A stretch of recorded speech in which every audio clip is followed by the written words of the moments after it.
This show, along with hundreds of others from Calaroga Shark Media, is available commercial-free on any player, hassle-free. Just look for the link in the episode or show notes.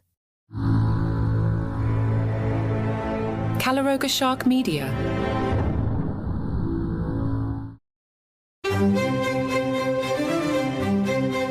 Hi and welcome to Palace Intrigue. I am your host, Mark Francis. Kate Middleton is incredibly unlikely to attend Trooping the Colour, per GB News royal correspondent Cameron Walker. That said, rumours have circulated over whether she could appear on the Buckingham Palace balcony. Speaking on GB News, Cameron said, "Kensington Palace has not ruled out a balcony appearance, but I think it's incredibly unlikely. At the end of the day, she's a human being, and I think she's clearly been through a lot since January. A lot of us would say we need to respect her wishes." Our insider, Deep Crown, will only tell us everyone has the story wrong. PR advisor Ria Freeman told GB News, if Kate were to appear on the balcony, it would definitely dominate the news. Deep Crown commented on that, simply texting us, yes. Animal rights activists from Animal Rising have defaced a portrait of King Charles at the Philip Mould Gallery in London. The activists overlaid the oil painting, which depicts His Majesty wearing the Welsh Guards uniform, with a picture of Wallace from the popular animated series Wallace and Gromit. They also added a speech bubble next to Wallace containing the text, "No cheese, Gromit. Look at all this cruelty on RSPCA farms." The activists claimed that their action was a light-hearted attempt to draw attention to an investigation into 45 RSPCA-assured farms. They played on the King's love for the Wallace and Gromit cartoons and his status as royal patron of the RSPCA, calling on him to suspend his support for the charity until they drop the assured scheme. Daniel Juniper, a former early years practitioner and one of the activists involved, said, "With King Charles being such a big fan of Wallace and Gromit, we couldn't think of a better way to draw his attention to the horrific scenes on RSPCA-assured farms." He added, "Even though we hope this is amusing to His Majesty, we also call on him to seriously reconsider if he wants to be associated with the awful suffering across farms being endorsed by the RSPCA."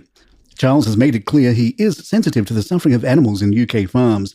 Now is the perfect time for him to step up and call on the RSPCA to drop the assured scheme and tell the truth about animal farming, Juniper continued. Since 1840, the RSPCA has always had a royal patron, with Queen Victoria being the first to bestow the royal title on the organisation. The role of a royal patron is described as recognising and promoting the contributions and achievements of charitable organisations like the RSPCA, and elevating the cause of animals' welfare in the minds of the public and inspiring more people to create a better world for every animal. The animal rights organisation PETA has expressed opposition to the escaped military horses participating in the upcoming Trooping the Colour event in London. Their stance follows the Army's announcement that the horses have made remarkable progress in recovering from the incident earlier this year and are likely to appear at the event on Saturday. In a letter addressed to Lieutenant Colonel Matthew Woodward, the commanding officer of the Household Cavalry Mounted Regiment, PETA's senior campaign manager Kate Werner stated, "Clearly, these horses are easily agitated and sensitive to noise. Forcing them to perform at a crowded event marked by drums and a 41-gun salute would place them and the public at risk. The whole world was rightly shocked to see images of scared, blood-soaked horses running through the streets of London after getting spooked during April's failed exercise. Tradition is never an excuse for animal suffering, and each horse deserves to live free from the stress they endure when paraded through a loud, busy capital city with a human on their back, all for the amusement of noisy, unpredictable crowds." PETA argues that the incident on April 24th, when the horses were spooked by noise from a nearby building site, demonstrates that these animals are not well suited for a life of public service involving crowded and noisy events. Royal author Tom Quinn tells the Mirror Meghan is having trouble staffing American Riviera Orchard. One of Meghan's biggest problems when she lived at Kensington Palace was that she believes staff should jump when they're told to jump, and she doesn't have the ultra-polite, old-fashioned English habit of asking staff if they would mind ordering a pizza or ringing for a car or organising a lunch. The result of Meghan's tough outlook is that she is having difficulties finding staff for her new brand. She wants them to be full of ideas and their own, but also totally compliant to her wishes. But to make her brand a success, she needs to take and accept advice and allow staff who know far more about these things to make some of the decisions. This is really difficult for Meghan, as she is not a natural delegator. Meghan is also having trouble getting invited to events, as Richard Fitzwilliams tells the Mirror. The challenge for Harry and Meghan is to attend comparable events in the United States which are not focused on them.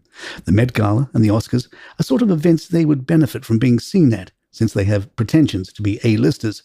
Barack Obama's 60th, held in 2021, the year they were in Time magazine's top 100, is the sort of event they would undoubtedly want to be seen at, but were not invited to. Palace Intrigue. We'll be right back. Natasha Archer, a longtime friend and aide to Kate Middleton, has been appointed as the senior private executive assistant for the royal couple.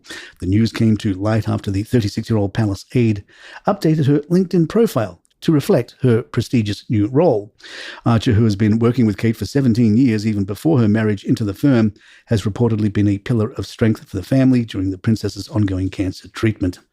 Originally hired by the late Queen to make Kate's wardrobe look regal while she was dating Prince William, Archer has played a crucial role in the princess's style evolution. People wondered if Prince William's monogram is incorrect. While William has assumed new responsibilities as heir apparent following his father's accession to the throne as King Charles III, his royal monogram remains unchanged. The Prince of Wales continues to use his previous cipher featuring a W topped by a coronet representing a child of the Prince of Wales, rather than adopting a new symbol befitting his position as first in line to the throne. In contrast, King Charles promptly debuted his new royal cipher, CR III, just weeks after becoming monarch last September. This new insignia, gradually replacing the late Queen Elizabeth's ER II emblem, can now be seen on state documents, mail uniforms, government buildings across the UK. Queen Camilla has also unveiled her new cipher as Queen Consort, incorporating her initial C along with R for Regina, the Latin word for Queen. The lack of an updated monogram for the heir apparent is an anomaly amidst the symbolic changes that have taken place within the royal family since the historic transition to King Charles III's reign last year. And there you have it. If you'd like to email us, our address is thepalaceintrigue@gmail.com. Please follow us on Spotify, Apple, or the app of your choice. Leave us a review, leave us 5 stars if you love the show. And don't forget that this show, along with hundreds of others, is now available commercial-free as a subscriber, and you get access to hundreds of other shows from Calaroga Shark Media, and you get Deep Crown on the weekends as a subscriber, only available to subscribers. And we've got merch. You can now go to calaroga.com or look through the show notes, and we have Palace Intrigue, merch, and Deep Crown, and Good Times, and Kate is Wonderful, T-shirts, hats, and all sorts of things. All of this is to support us behind the scenes here at Palace Intrigue, and we appreciate anything you do. I'm Mark Francis. My thanks to John McDermott. This is Palace Intrigue. Good times.